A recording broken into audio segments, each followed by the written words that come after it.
biggest gift out there. But whether stress becomes destructive or not depends on whether you can control it and whether you embrace it or not. And the best example of this was a study, I think was published by a team at the University of Wisconsin, and it involved around 30,000 people over a period of 8 years, looking at it, the perception of stress. I think Kelly cites this in some of her talks and in her book. I haven't read a book, but I know in some of her talks. And basically what they were looking at is the perception of stress and how it manifests in your reality. So 8,000 people, 30-year period of time, don't know how they got the funding and the resources to do this, but incredible effort to the team.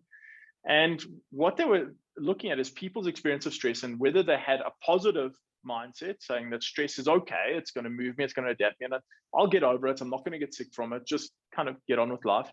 And a negative mindset saying stress is the enemy, stress is so destructive, my world's going to come to an end, I'm going to fall apart. That is the narrative in terms of stress. And what they wanted to see what happened in terms of chronic disease manifestation or risk of premature mortality in that 8-year period of time. And what they discovered was that those individuals who had a negative perception of stress and experienced stressful events, and we on average we experience around 4 to 5 stressful events a week prior to COVID, those individuals had a 43% higher risk of premature mortality from all causes. Wow.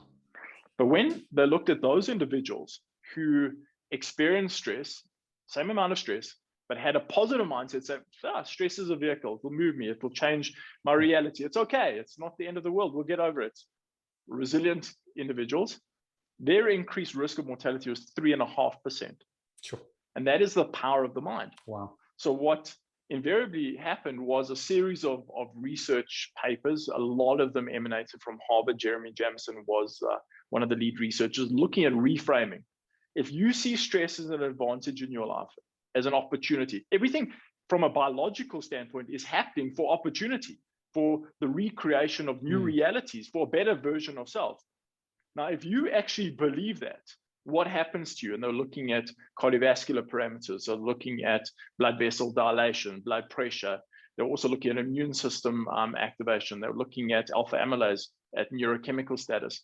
And what they found in a series of studies, I'm just reviewing 3 studies here, in a series of studies in different contexts with people who suffered from anxiety disorders as well, was that if you reframe stress and get exposed to stress, a lot of the negative effects of stress do not materialize.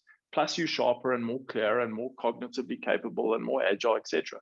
And that is the power of the mind. And that's where we have to start. We have to reshape this narrative. But that is on condition that we do one thing. And that is we control the stress axes. Because now what's happening as opposed to our ancestral past where stress was very sporadic.